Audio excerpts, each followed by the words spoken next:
Welcome to today's lesson.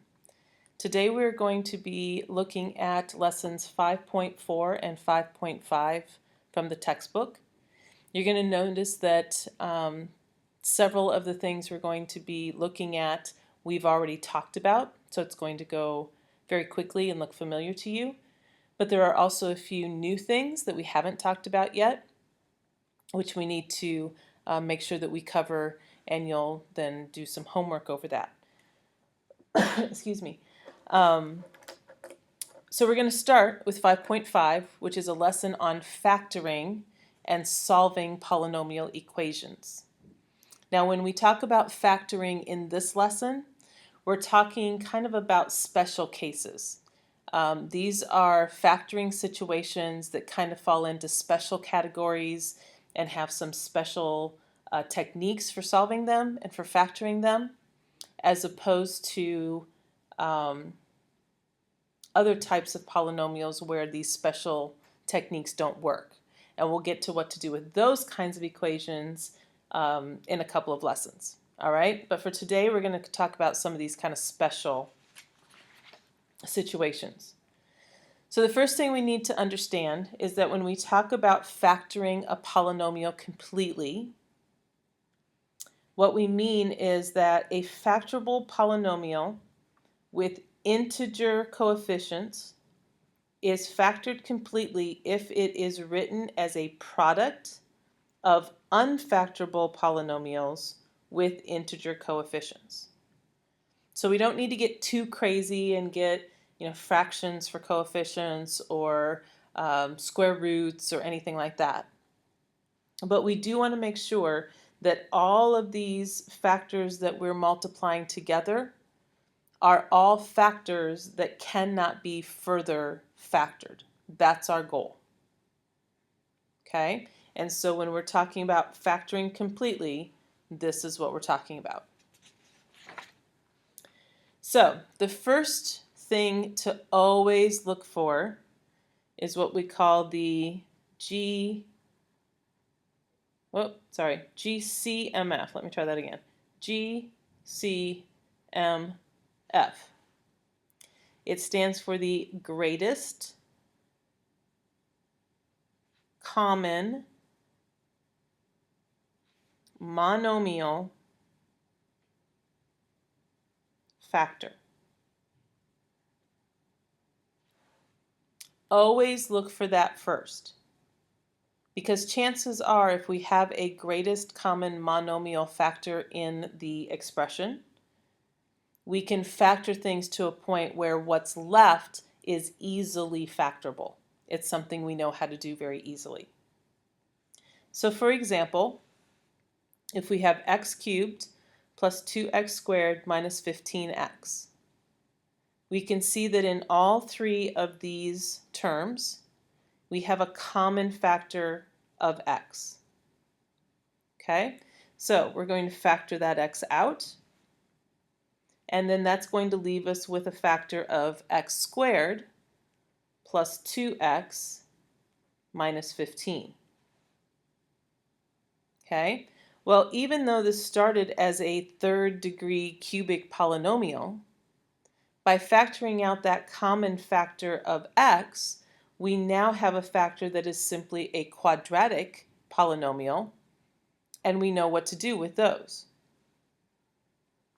So now I ask myself, what are the factors of x squared plus 2x minus 15? I would get x plus 5, x minus 3, sorry, that's a 3. Okay?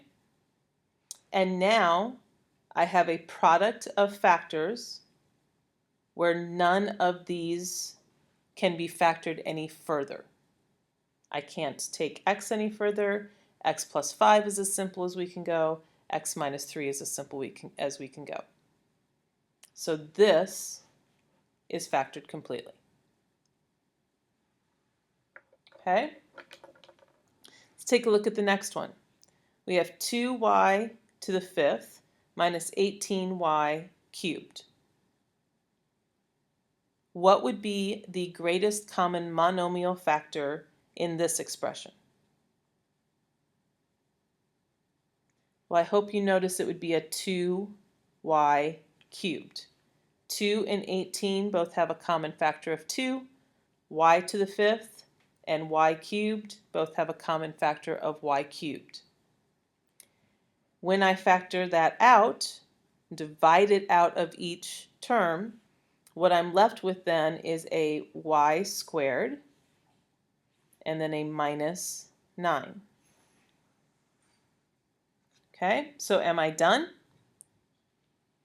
I hope you said no, because I hope you recognize that my y squared minus 9 here in this factor is a difference of squares.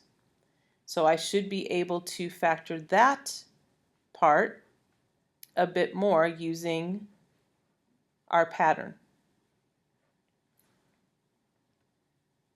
Now I have an answer that is factored completely. 2y cubed cannot be factored anymore, y minus 3 cannot be factored anymore, and y plus 3 cannot be factored anymore. All right, take a moment to stop the video and try this third problem. When you're finished, come back and we'll check to see if you have the correct answer.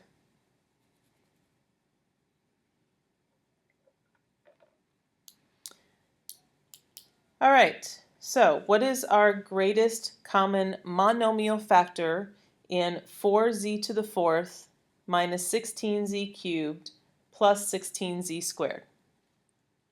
I hope you recognized it would be 4z squared, and that would leave me with a z squared minus 4z plus 4. Okay, so again, what we're left with in the parentheses is just quadratic now. So we think about factoring that, and that's going to factor into a z minus 2 times a z minus 2, or z minus 2 quantity squared. Okay, so that's always our first technique. Look for that GCMF. If we can factor something out, then we're going to do that and see what we're left with. And chances are that many times what we'll be left with is something that we're already very familiar with and know how to factor even further. Okay? Our next technique has to do with cubes.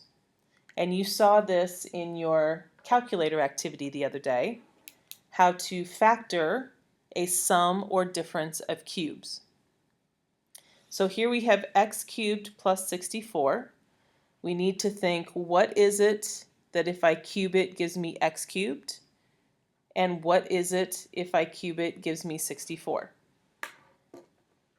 So obviously the answer to that is an x here and a 4 for there. Okay? So based on the pattern that we saw in our calculator activity, our first factor is simply going to be x plus 4. Okay? Our second factor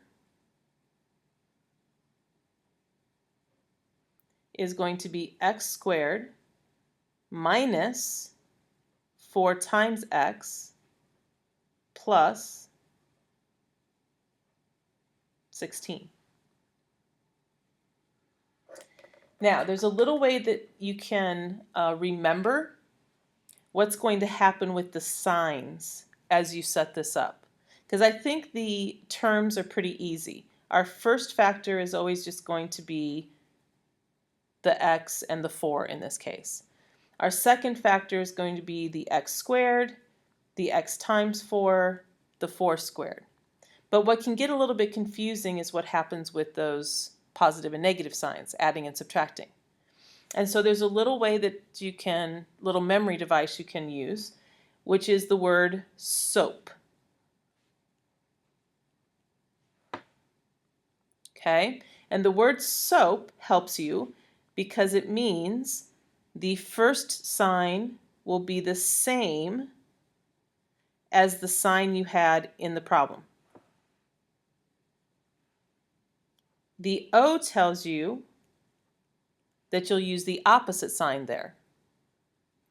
And then the AP stands for always, whoops, only one L in always positive.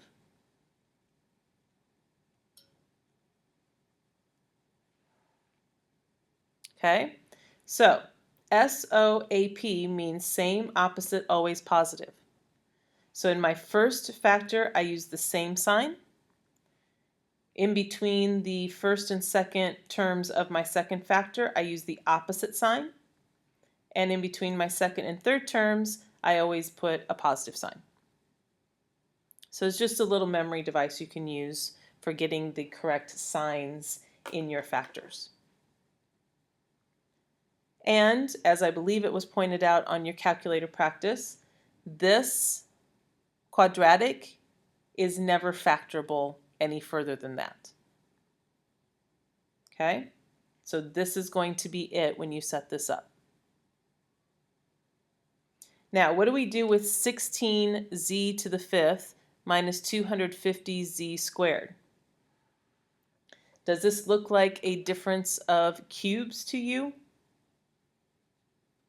Well, not really. It's hard to take z and figure out how to cube that to get a 5, or how to cube this z to get a 2. But remember, the first thing we always look for is that GCMF. Is there a greatest common monomial factor that we can take out first? And in this case, the answer is absolutely. We can take out a 2 and a z squared from both of our terms.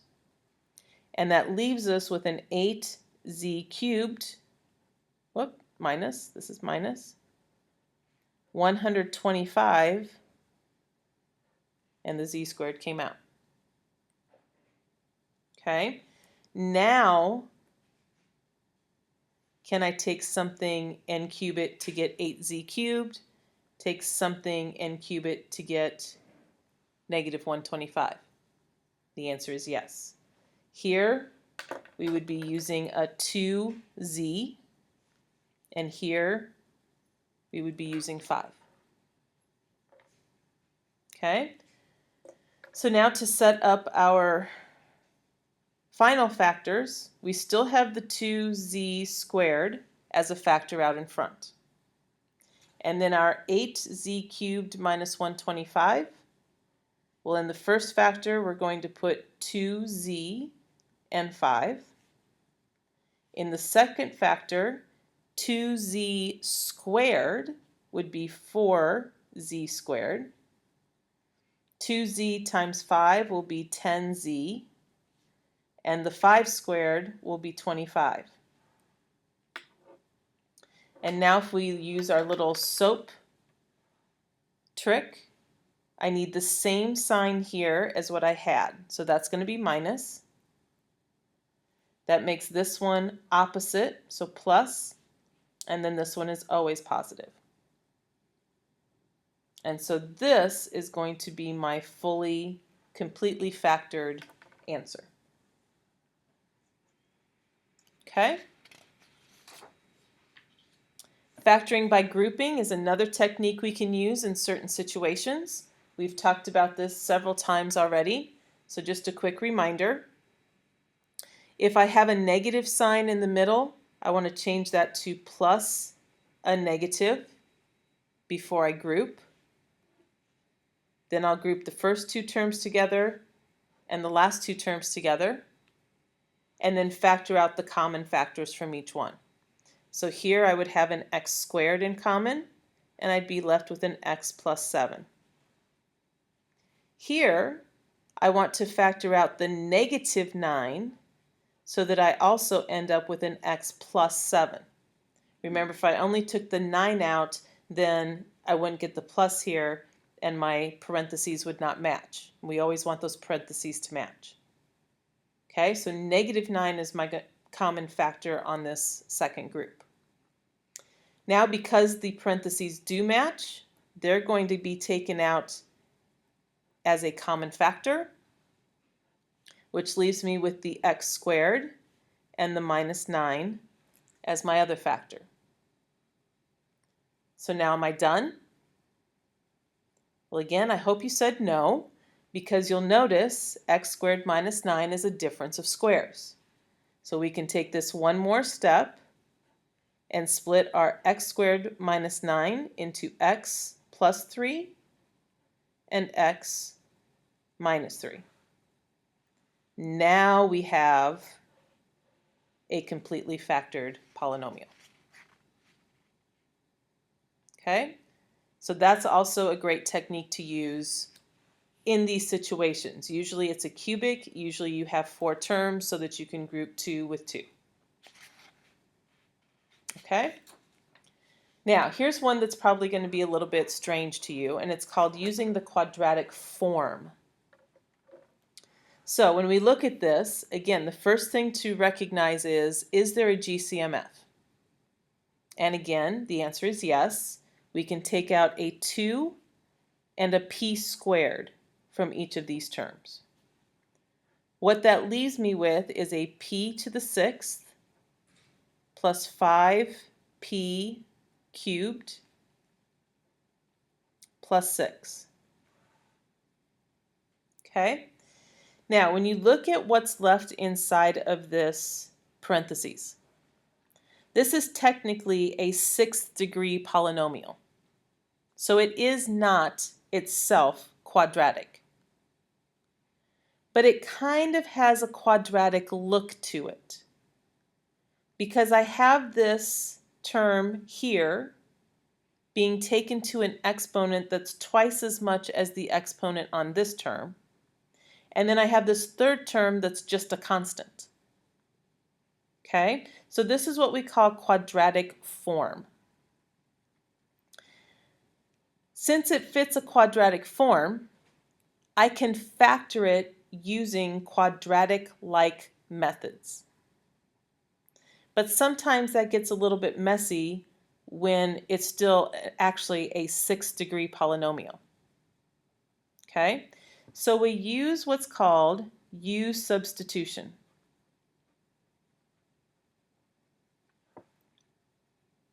So what we do is we decide what could I make U equal to so that I could rewrite this polynomial to actually be quadratic. Well, in this case, that would be a p cubed. Okay, so if I replace p cubed in here and rewrite this, that means I would have p cubed being squared here. I would have a 5 times the p cubed, and then I just have this 6. So every place I have a p cubed, I'm now going to replace it with a u. So I end up with u squared plus 5u plus 6. Okay? What this allows me to do is to factor this now as a quadratic, which I very simply can do. I know exactly how to do that. So u squared plus 5u plus 6 is going to factor into u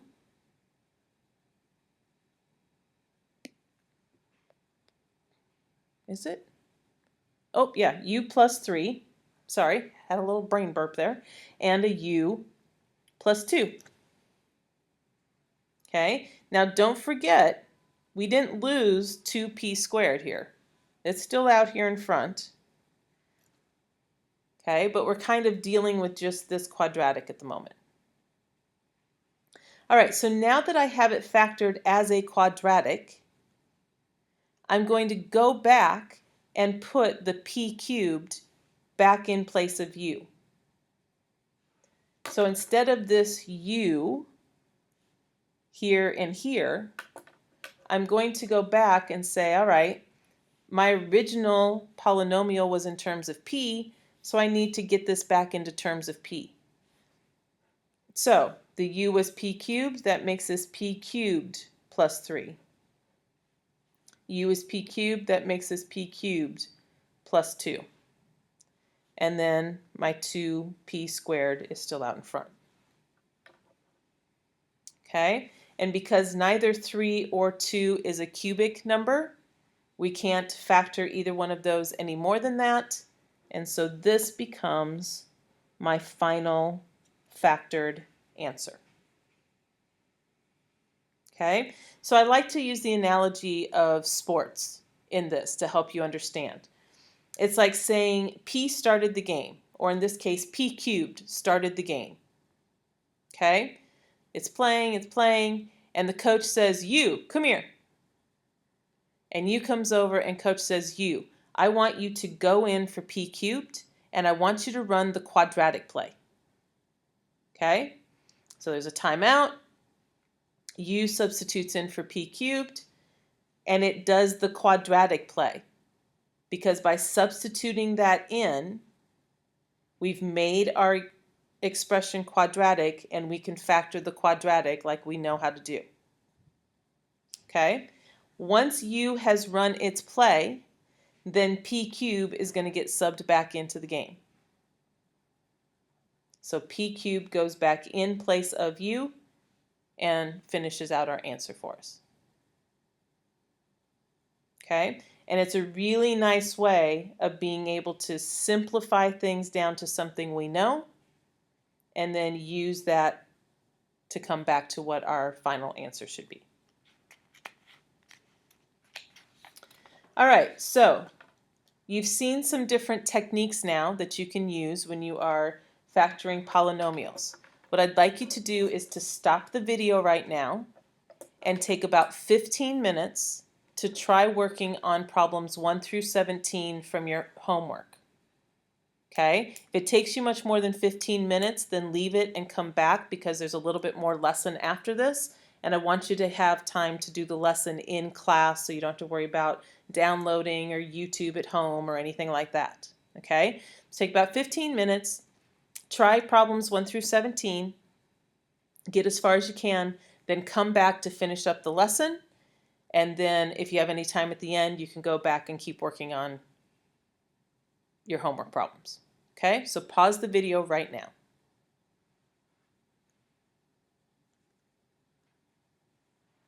All right, welcome back.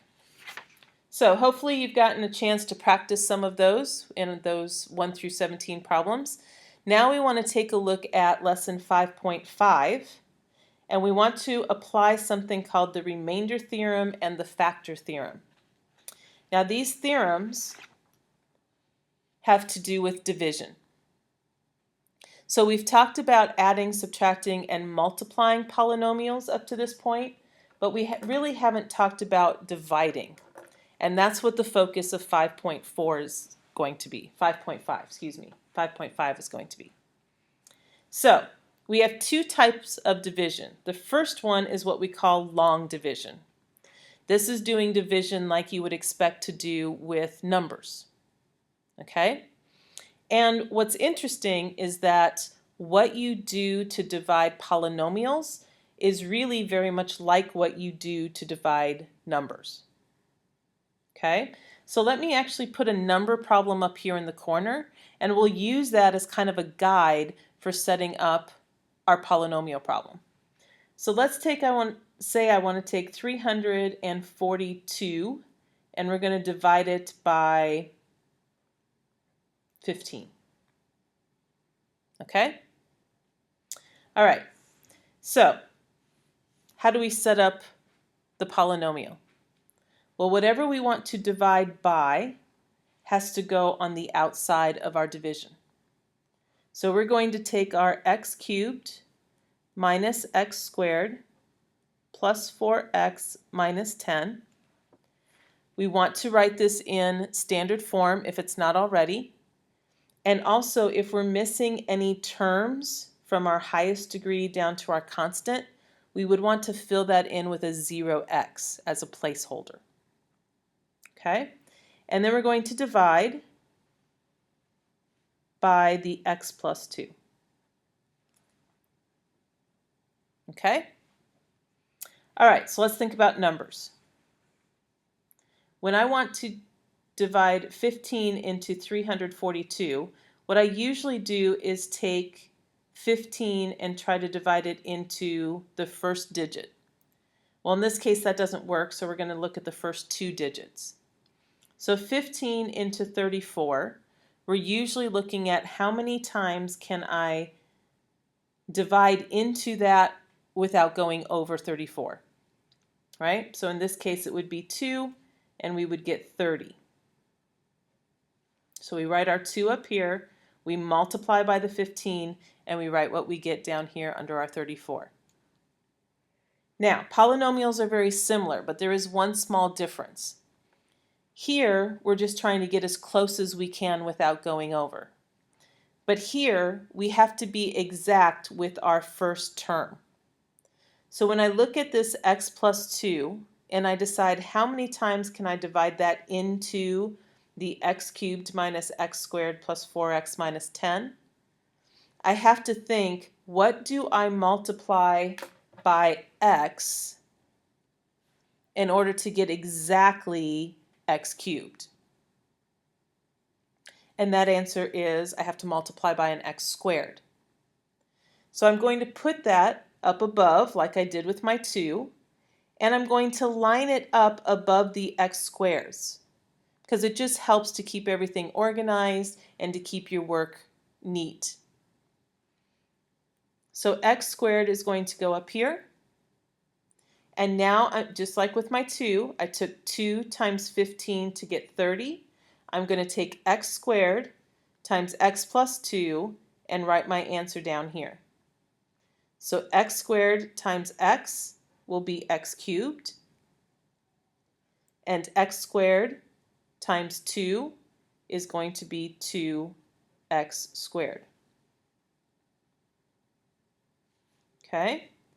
Now, in our numbers, once I wrote down the 30, what are we going to do with that 30? We're going to subtract it. So the same thing here. Now that I've written down my answer, my x cubed plus 2x squared, I'm going to subtract that whole thing. Now, our brains tend to want to add when given the choice, okay? And so if given the choice, and if I'm not really paying very close attention, when I get over here, my brain may want to add these two together. So as a way to avoid that, I highly recommend that you add opposite terms in here. So then when your brain sees each column, it can just go ahead and add like it wants to. Does that make sense? So we're distributing the negative to each of the terms so that you don't forget about it when you work out that column. So here we're going to take an x cubed plus a negative x cubed. They're going to cancel each other out, which is perfect. That's exactly what we want. And then in my next column, I have a negative x squared with a negative 2x squared. That's going to give me a negative 3x squared. Okay, so just like here, 34 minus 30 would give me 4. Now, what's the next thing that we do with our numbers? Well, once I have that subtraction done, I bring down the next digit and I repeat the process. Same thing here. Once I have my subtraction done, I'm going to bring down the next term, which is a plus 4x, and now I repeat the process. So now I want to look at, what do I multiply my x by to get negative 3x squared? That's going to need to be a negative 3x. So I line that up with my other x term here in the problem, and now I multiply. Negative 3x times the x is negative 3x squared. Negative 3x times the 2 is negative 6x. Okay? We're going to subtract the whole thing. So add opposites. Okay, now negative 3x squared plus positive 3x squared cancels out. Perfect, that's what we want. And the 4x plus the 6x gives me 10x.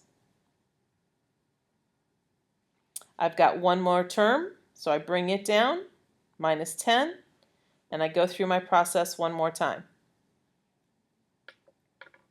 Okay, so now what do I have to multiply by x to get 10x? Well, I'm going to multiply by 10. 10 times x will be 10x. 10 times 2 will be a 20. Okay? Subtract that last expression, add the opposites. 10x plus negative 10x cancels out. Negative 10 plus negative 20 gives me negative 30. Okay? Now, let's go back up here to the numbers. When I do this again, and I say how many times will 15 go into 42, that's also going to be 2, which gives me 30, and I end up with 12. In 4th grade, or at least in elementary school, we would call the 12 the remainder. And one way of dealing with that was to say, I'm just going to put R12 up here. That works, but it doesn't really work for polynomials. Another option is to say, well, I'm just going to keep going. I'm going to put a decimal point, I'm going to add zeros, and I'm just going to keep dividing until either things come out evenly or I start repeating a certain set of numbers. Okay? Well, that's also a possibility, but that also doesn't really work very well with polynomials. Okay? Our third option is to say, well, I've got 12. I'm going to take that remainder over what I was dividing by and make a fraction out of it. That's what works with polynomials. So I've got these three terms, x squared minus 3x plus 10, that are already part of my quotient. And now I'm going to add my final term, which is going to be the fraction negative 30, my remainder, over the x plus 2, which is the divisor that I was dividing by. Okay, and this number that's in here, this is called the dividend. So I finalize my answer by taking the remainder over the divisor and adding the fraction piece to my answer. Okay? And you know when you're at the remainder, when your answer here is a lower degree than your divisor here.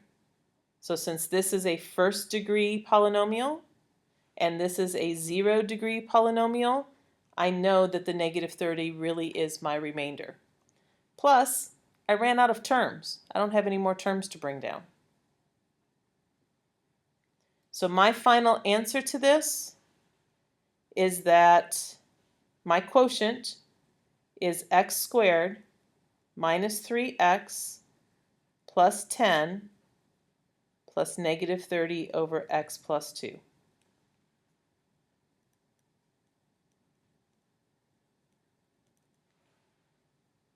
Okay? Now, if that didn't quite make sense the first time through, pause the video, rewind a bit, go back, rewatch that again.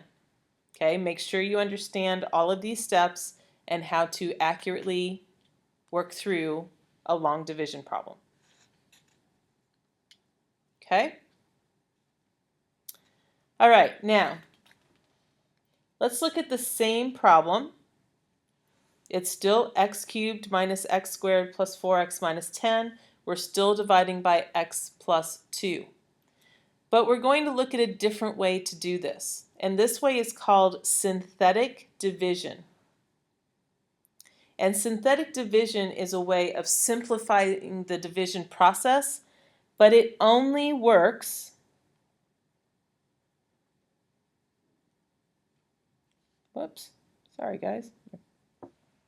only works when our divisor, what we're dividing by, is in the form x minus k. So we could say this works because we could say that k is actually -2. Okay? So we're trying to take a polynomial and divide it by another polynomial that is in the form x minus k.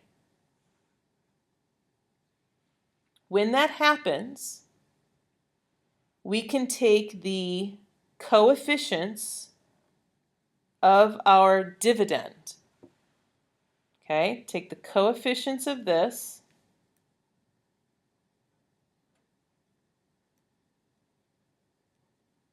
and just write a line of coefficients. Give yourself a little space between each one. Okay, and then out here in a little box, we put our k value. So in this case, our k had to be -2 because to be in the form x minus k and end up with x plus 2 as the divisor, k must have been -2. So -2 is going to go out here. Okay? Now, give yourself a little space here, another line, and then draw a line like an equals line when you're adding.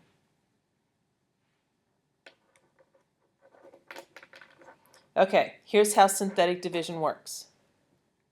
You start with your first number and you just bring it down under the line.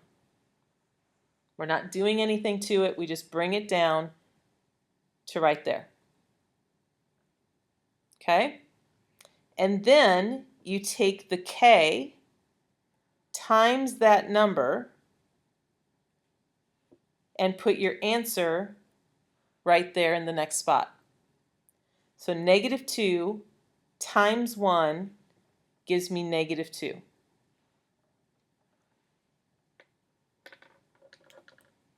Okay? Then this column you're going to add. So -1 plus -2 gives me -3. Okay? And then I repeat. -2 times -3 is going to give me +6.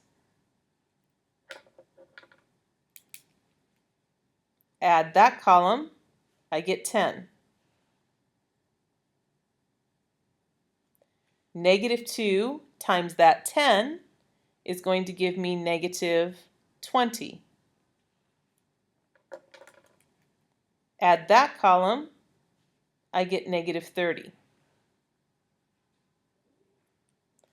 Now, how does that result compare to the answer that I got from long division?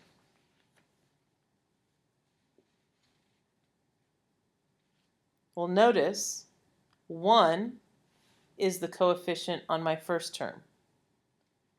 -3 is the coefficient on my second term. 10 is my constant, and the -30 was my remainder. So what this gives you are the coefficients. Actually, let me do it this way. These, excluding the last one, give you coefficients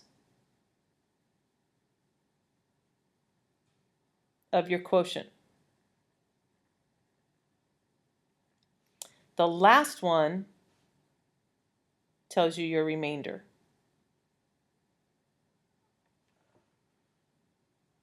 Now, how do you know what degree you should end up with? Well, it's always going to be one less than what you started with, because you're taking this polynomial, you're dividing it by something linear. So the only way you could have multiplied it back together to get that cubic is if you were taking the linear times something quadratic, something that was 1 degree less than what you started with. So because we have a cubic here, that means these are the coefficients on a quadratic. So I end up with 1x squared minus 3x plus 10, and then I deal with my remainder the same way. I take the negative 30 and I put it over what this divisor was to start with. And that gives me my answer, which was the same answer I got from doing long division. So whenever possible, synthetic division is a much easier process for division. But you just have to remember that it only works when your divisor is in the form of x minus k. If your divisor is something else, then you have to go back to long division to work it out. Okay? All right, so I want you to stop the video for a minute, and I want you to take a few minutes and work out these two problems. Okay? In the first one, we're going to divide x cubed plus 4x squared minus x minus 1 by x plus 3. And the second one, we're going to take 4x cubed plus x squared minus 3x plus 7 and divide it by x squared minus 1. You may use whatever method will work, but try both of those, and when you have your answer, come back and check it.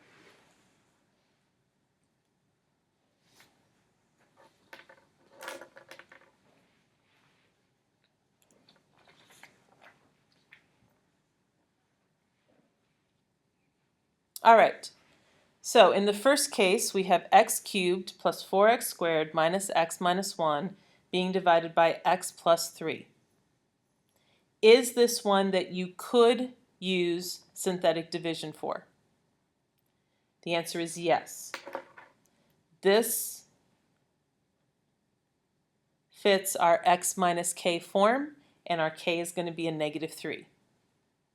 So I take the coefficients of my dividend, 1, 4, negative 1, negative 1. Out here in the box, I put my k, negative 3, and I draw my line. Bring down the 1. Negative 3 times 1 is negative 3. Add to get 1. Negative 3 times 1 is again negative 3. Add to get negative 4. Negative 3 times negative 4 will give me positive 12. Add to get 11. So now what does this mean? These are the coefficients on my second degree, which is 1 less than cubic. This is my remainder. So my final answer is that my quotient should be 1x squared plus 1x minus 4 plus 11 over the x plus 3 that I was dividing by. Okay? Now, what about in this case? Can I take 4x cubed plus x squared minus 3x plus 7, and divide it by x squared minus 1 using synthetic division? Nope, doesn't work in this case. Okay, so we're going to have to use long division on this one. So we're going to set up 4x cubed plus x squared minus 3x plus 7.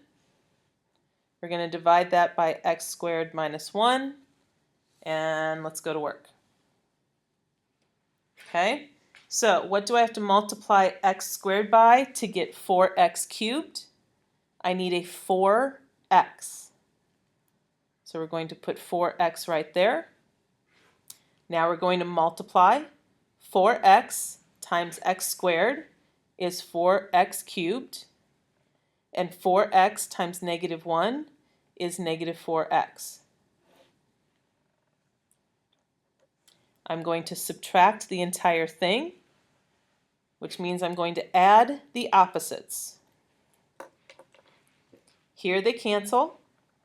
X squared is just going to come down, and here I'm going to be left with a positive x. Bring down the 7 and do it again. What do I multiply x squared by to get x squared? Positive 1. Multiply, I get x squared minus 1. Subtract by adding the opposites. Here they cancel. I have an x and a plus 8. And this is going to be my remainder because it's a lower degree than my divisor. So my final answer is 4x plus 1 plus x plus 8 over x squared minus 1. Again, if you didn't quite get all that, go back, rewatch that section again, make sure you see all the steps you need to go through to get that answer. All right, so finally, we get to these theorems called the remainder theorem and the factor theorem. The remainder theorem says that if a polynomial f of x is divided by an x minus k, then the remainder is r equals f of k. So this is like saying that the remainder that I get, like here for example, this 11, that remainder is the same as if I had taken this k value and substituted it in for x. So if I took f of negative 3, it would get me my remainder, which is 11. And if you don't believe me, stop the video for a minute, take out your calculator, put in negative 3 for all of these x's and work it out, see what you get. It's going to be 11. Okay, so that's what this remainder theorem is saying. It's saying if you do this and you divide by the x minus k using synthetic division or long division, but that just takes more time, that your remainder r is equal to what f of k would be if you had substituted the k value into your function. Okay? The second theorem is called the factor theorem.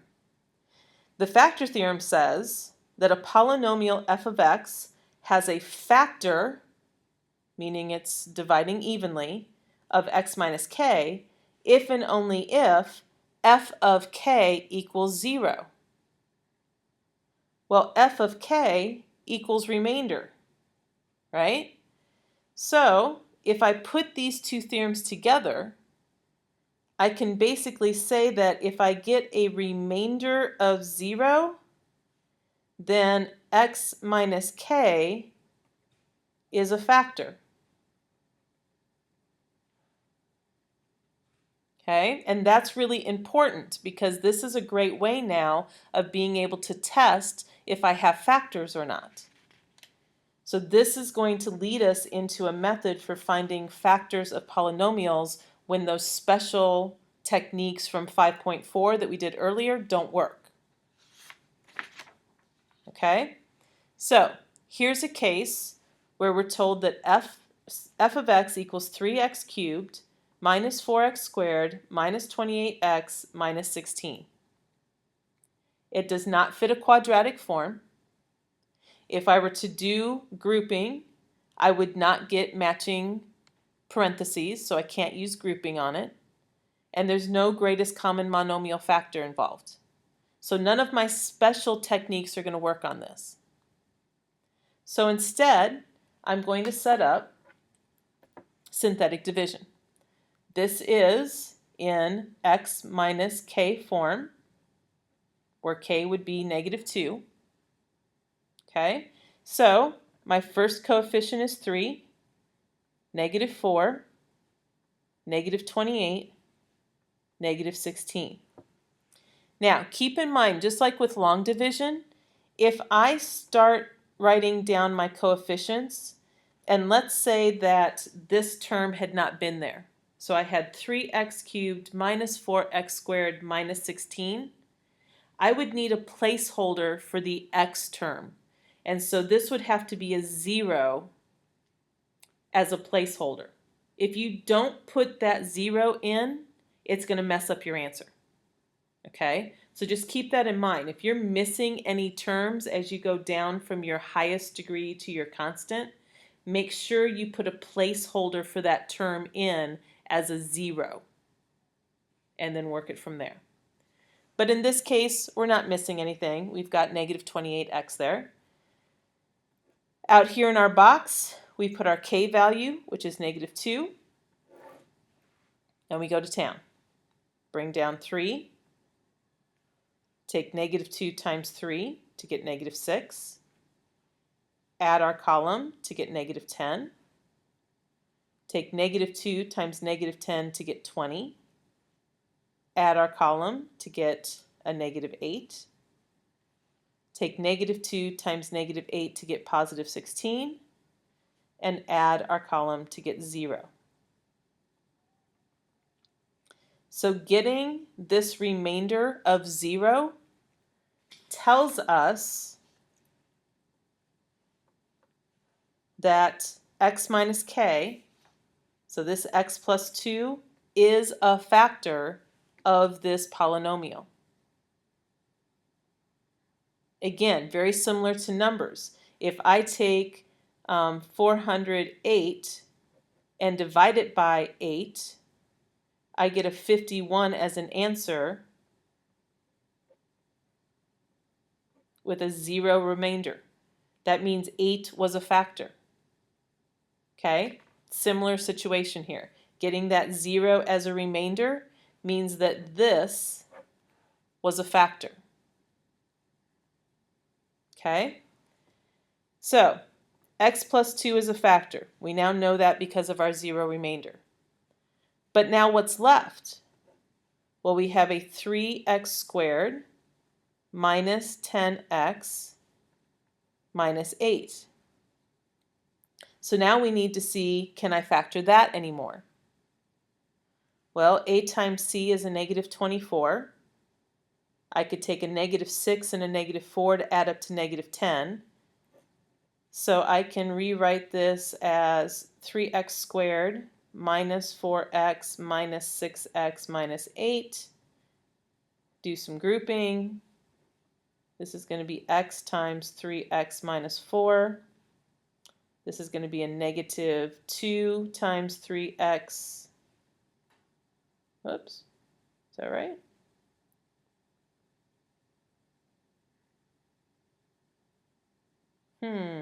Something didn't quite work there, did it? -24. Oh, -24. So that should be a positive. Sorry about that. Let's try that again. -24 would be a -12 and a +2 that would give us 10x. All right, try again. 3x squared. Let's go with -12x plus 2x minus 8. Group that. There we go. So 3x can be factored out. Leaves me with x minus 4. 2 can be factored out here. Also leaves me with x minus 4. There we've got what we want. So x minus 4 and 3x plus 2 are the factors for our quadratic. So my final completely factored answer now is x plus 2 times x minus 4 times 3x plus 2. Okay, that's what we're looking for. And we can get it by using synthetic division with what they give me. Check that it gives me 0 for a remainder, that this really is a factor. And then use my result here to set up the other factor, which is quadratic in this case, and therefore can be further factored. All right, if you have any questions on any of that, the best thing to do is to go back and look at that part of the video. You can also ask each other questions in class if you need a little bit of help. Your homework for lesson 5.4 and 5.5 will be posted on Canvas. So if you have time left in class, you can start working on that. If you don't have time left in class, then that will be your homework for Tuesday. Okay? And we will have a chance at the beginning of class on Tuesday to answer any questions you have over this before we move on. So if you have questions, mark them down and be ready to ask on Tuesday. All right, that's it for this lesson. I hope you have a great weekend. We'll see you on Tuesday.